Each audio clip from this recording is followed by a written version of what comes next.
Hello guys, pro kabaddi season 12 ఆక్షన్లో ప్రతి team కూడా ఈ 10 మంది ప్లేయర్లను ఖచ్చితంగా టార్గెట్ చేస్తూనే ఉంటుంది. సో ఇంతకీ ప్లేయర్స్ ఎవరో తెలుసుకునే ముందు మీకు ప్రో కబడ్డీకి సంబంధించి చిన్న అప్డేట్ అయినా సరే నాన్ స్టాప్గా మన ఛానల్లో వీడియోస్ వస్తూనే ఉంటాయి. సో ఈ వీడియోస్ మిస్ కాకుండా ఉండాలి అనుకుంటే మాత్రం మన ఎల్ఫై స్పోర్ట్స్ ఛానల్ని సబ్స్క్రైబ్ చేసి రెడీగా ఉండండి. అంతేకాకుండా వీడియో చూస్తున్న ప్రతి ఒక్కరు కూడా వీడియోకి అయితే లైక్ చేసుకోండి. అంతేకాకుండా మీ ఫేవరెట్ ప్లేయర్ ఎవరో కామెంట్ బాక్స్లో కామెంట్ చేసేయండి. ఇక లేట్ చేయకుండా వీడియోని అయితే స్టార్ట్ చేసేద్దాం. మనం చెప్పుకోబోయే ఈ లిస్ట్లో టాప్ 10లో ఉంది పర్దీప్ నర్వాల్. పర్దీప్ నర్వాల్ కొన్ని సీజన్ నుంచే ఫామ్ అయితే అంతగా కనిపించకపోయినా సరే తనకున్న క్యాలిబర్కి మాత్రం ఖచ్చితంగా ప్రో కబడ్డీ సీజన్ 12 ఆక్షన్లో మాత్రం one of the best choice అయ్యే ఛాన్స్ అయితే ఉంది.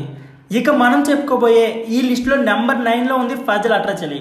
ఫజల్ అట్రాచలి గురించి ప్రత్యేకంగా చెప్పుకోవాల్సిన అవసరం లేదు. One of the best defender అంటే ఖచ్చితంగా ఫజల్ అట్రాచలి అని గుర్తుకొస్తారు.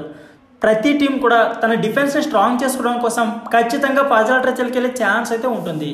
ఇక మనం చెప్పుకోబోయే ఈ లిస్టులో నెంబర్ 8 ప్లేస్లో ఉంది విజయ్ మాలిక్. విజయ్ మాలిక్ గురించి ప్రత్యేకంగా చెప్పుకోవాల్సిన అవసరం లేదు. లాస్ట్ ఇయర్ పవన్ సర్వత్ లేకపోయినా సరే తెలుగు టైటన్స్ టీంని ఏ విధంగా నడిపించారో మనం కళ్ళారా చూసాం. అన్ఫార్చునేట్లీ విజయ్ మాలిక్ని అయితే మళ్ళీ ఆక్షన్లోకి విడిచిపెట్టేశారు. ఖచ్చితంగా తెలుగు టైటన్స్ అయితే ఎఫ్బిఎం యూజ్ చేసే ఛాన్స్ అయితే ఎక్కువగా ఉంది. ఒకవేళ Vijay Malik FBM code use చేయకపోతే మాత్రం ఈ ఆక్షన్లో హైయెస్ట్ బిడ్ అయ్యే ఛాన్స్ కూడా గట్టిగానే కనిపిస్తుంది. ఇకపోతే మనం చెప్పుకునే లిస్టులో నెంబర్ 7 ప్లేస్లో ఆసు మాలిక్, అలాగే నెంబర్ 6లో మనేందర్ సింగ్, నెంబర్ 5లో మహమ్మద్ రిజా అయితే ఉన్నాడు.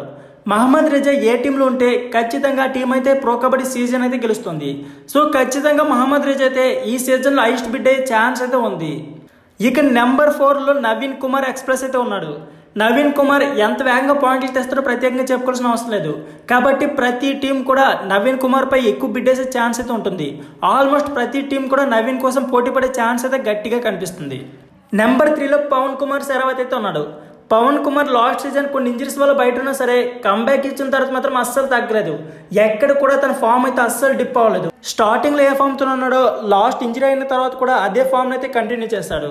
సో ఖచ్చితంగా ప్రతి టీం కూడా పవన్ సెరావత్ పై టార్గెట్ చేసే ఛాన్స్ అయితే ఉంటుంది. ఇక మనం చెప్పుకునే లిస్టులో నెంబర్ 2 ప్లేస్లో మాత్రం దేవాంక్ ఉన్నాడు. ఒక సీజన్లో 300 పాయింట్లు అయితే సాధించాడు. అది కూడా కేవలం 24 మ్యాచ్ల్లోనే. ఇందులో 18 సూపర్ 10 రైడ్లు ఉన్నాయంటే ప్రత్యేకంగా చెప్పుకోవాల్సిన అవసరం లేదు. సో దేవాంక్ కోసం ప్రతి టీం కూడా ఈ ఆక్షన్లో గట్టిగానే ట్రై చేసే ఛాన్స్ అయితే ఉంది. ఇక మనం చెప్పుకోబోయే ఈ లిస్టులో ఫస్ట్ ప్లేస్లో ఉంది అర్జున్ దేశ్వాల్. అర్జున్ దేశ్వాల్ రైడింగ్ గురించి ప్రత్యేకంగా చెప్పుకోవాల్సిన అవసరం లేదు.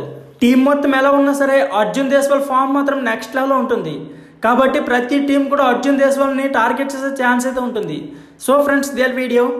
నేను చెప్పిన 10 మంది ప్లేయర్లో తెలుగు టైటన్స్ ఏ ప్లేయర్ని టార్గెట్ చేస్తే బాగుంటుంది అనుకుంటున్నారో మీ అభిప్రాయాన్ని కామెంట్ బాక్స్లో కామెంట్ చేయండి. Thank you for watching.